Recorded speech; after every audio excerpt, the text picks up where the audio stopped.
नमस्कार दोस्तों, आज हम पर्यावरण विज्ञान यानी एनवायरमेंटल केमिस्ट्री के कुछ प्रैक्टिस क्वेश्चंस करेंगे, जिसमें पहला है पर्यावरणीय रसायन शास्त्र को परिभाषित कीजिए। विज्ञान की वह शाखा जिसके अंतर्गत पर्यावरणीय प्रदूषण और पर्यावरण में होने वाली विभिन्न प्रकार की रासायनिक और प्रकाश रासायनिक अभिक्रियाओं का अध्ययन किया जाता है, पर्यावरणीय रसायन शास्त्र कहलाता है। क्वेश्चन नंबर 2, कार्बन डाइऑक्साइड की अपेक्षा कार्बन मोनोऑक्साइड अधिक खतरनाक क्यों है? कार्बन मोनोऑक्साइड एक अत्यधिक हानिकारक गैस है। यह रक्त में उपस्थित हेमोग्लोबिन से क्रिया कर कार्बोक्सी हेमोग्लोबिन बनाती है, जो रक्त में O2 का परिवहन रोक देता है और परिणाम स्वरूप शरीर में O2 की कमी हो जाती है।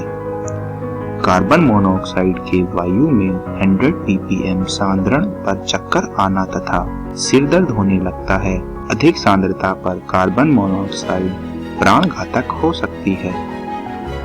कार्बन डाइऑक्साइड हीमोग्लोबिन के साथ कोई क्रिया नहीं करती है, इस कारण यह कम हानिकारक है और यह ग्लोबल वार्मिंग उत्पन्न करती है। क्वेश्चन नंबर 3, ग्रीन हाउस प्रभाव के लिए कौन सी गैस उत्तरदायी है? CO2 मुख्य रूप से ग्रीन हाउस प्रभाव यानी ग्रीन हाउस इफेक्ट के लिए उत्तरदायी है, परंतु दूसरी गैस जो ग्रीन हाउस प्रभाव उत्पन्न करती हैं वो हैं methane, nitrous oxide, chlorofluorocarbon, ozone तथा जल वाष्प। क्वेश्चन नंबर 4, धूम कोहरा क्या है? सामान्य धूम कोहरा प्रकाश रासायनिक धूम कोहरे से कैसे भिन्न है? धूम कोहरा शब्द धूम एवं कोहरे से मिलकर बना है, इसलिए जब धूम कोहरे के साथ मिल जाता है तो यह धूम कोहरा कहलाता है। विश्व में अनेक शहरों में प्रदूषण इसका आम उदाहरण है। धूम कोहरे दो प्रकार के होते हैं। पहला, सामान्य धूम कोहरा यानी जनरल स्मॉग।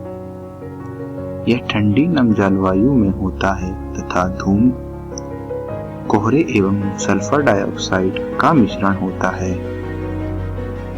रासायनिक रूप से यह एक अपचयक मिश्रण है, इसलिए इसे अपचयक धूम कोहरा भी कहते हैं। सेकंड, प्रकाश रासायनिक धूम कोहरा यानी फोटोकेमिकल स्मॉग उष्ण, शुष्क एवं साफ धूममय जलवायु में होता है।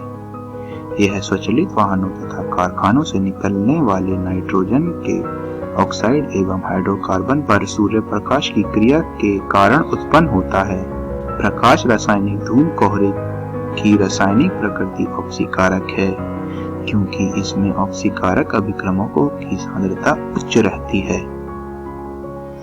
इसलिए इसे ऑक्सीकारक धूम कोहरा कहते हैं। क्वेश्चन नंबर 5, जल प्रदूषण के मुख्य कारण क्या हैं? जल प्रदूषण के मुख्य कारण यानी main causes of water pollution, पहला है रोगजनक यानी पैथोजेंस। सबसे अधिक गंभीर जल प्रदूषण रोगों के कारकों को रोगजनक यानी पैथोजेंस कहा जाता है।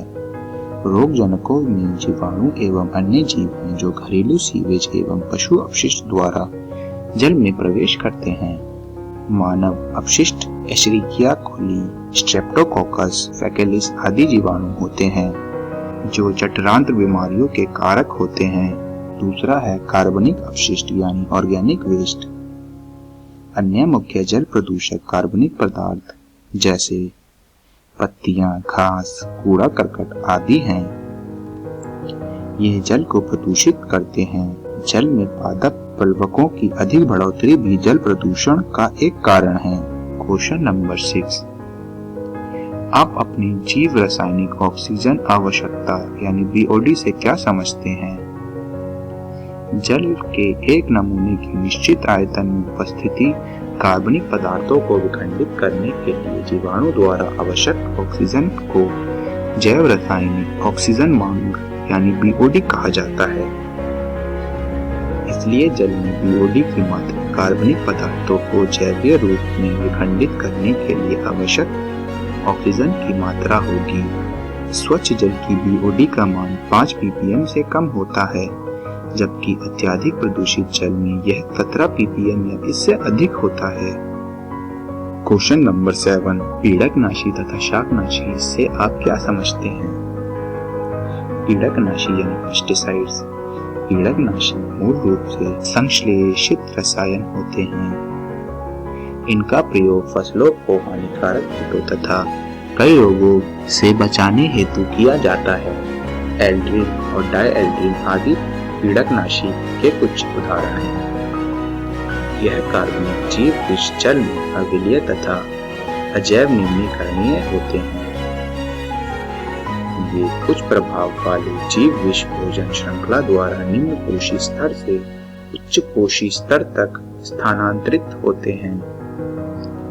समय के साथ साथ कुछ प्राणियों में जीव विषों की सांद्रता इस स्तर तक बढ़ जाती है कि अपापचय तथा शरीर क्रियात्मक अव्यवस्था का कारण बन जाती है। दूसरा है शाकनाशी यानी हर्बिसाइड्स। वे रसायन जो खरपतवार यानी वीड्स का नाश करने के लिए प्रयोग किए जाते हैं उन्हें शाकनाशी कहते हैं। सोडियम फ्लोराइड, सोडियम आर्सेनेट आदि शाकनाशी के उदाहरण हैं। अधिकांश शाकनाशी स्तनधारियों के लिए विषैले होते हैं, लेकिन ये कार्बोफ्लोराइड्स के समान स्थायी नहीं होते तथा कुछ ही माह में घटित हो जाते हैं। मानव में एक जन्मजात कमियों का कारण कुछ शाकनाशी हैं। यह पाया गया है कि मक्के के खेतों जिनमें शाकनाशी का छिड़काव किया गया हो, कीटों के आक्रमण तथा पादप रोगों के प्रति उन खेतों में अधिक सुग्राही होते हैं जिनकी निदाई हाथों से की जाती है। क्वेश्चन नंबर 8, घरेलू अपशिष्ट किस प्रकार खाद के रूप में काम आ सकते हैं? घरेलू अपशिष्ट पदार्थों के जैव क्षय यानी बायोडिग्रेडेबल भाग को कुछ महीनों के लिए भूमि में दबा देने पर खाद के रूप में काम में लाया जा सकता है। समय बीतने के साथ यह खाद में परिवर्तित हो जाता है। घरेलू वेस्ट का जैव क्षय भाग जैसे कांच, प्लास्टिक, धातु की खुरचन इत्यादि जो सूक्ष्म जीवाणुओं द्वारा अपघटित नहीं होती, खाद के रूप में प्रयोग नहीं किया जा सकता है। यह भाग इसलिए रिसाइकलिंग के लिए कारखानों में भेज दिया जाता है। क्वेश्चन नंबर 9, शोभ मंडल पर ओजोन परत के क्षय में होने वाली अभिक्रिया कौन सी है?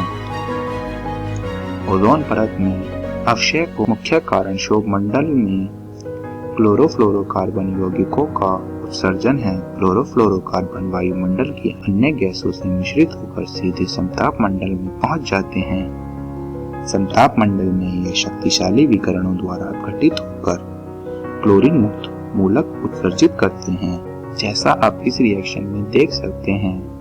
फिर क्लोरीन मुक्त मूलक जब समताप मंडल ओजोन से अभिक्रिया करके क्लोरीन मोनोऑक्साइड मूलक तथा आणविक ऑक्सीजन बनाते हैं, जैसा कि आप इस रिएक्शन में देख सकते हैं। क्लोरीन मोनोऑक्साइड मूलक परमाणुीय ऑक्सीजन के साथ अभिक्रिया करके अधिक क्लोरीन मूलक उत्पन्न करता है, जैसा कि आप इस रिएक्शन में देख सकते हैं। क्लोरीन मूलक लगातार पुनर्योजित होते रहते हैं और ओजोन को विखंडित करते हैं। इस प्रकार CFC समताप मंडल में क्लोरीन मूलक को उत्पन्न करने वाले एवं ओजोन परत को हानि पहुंचाने वाले परिवहनीय कारक हैं। धन्यवाद।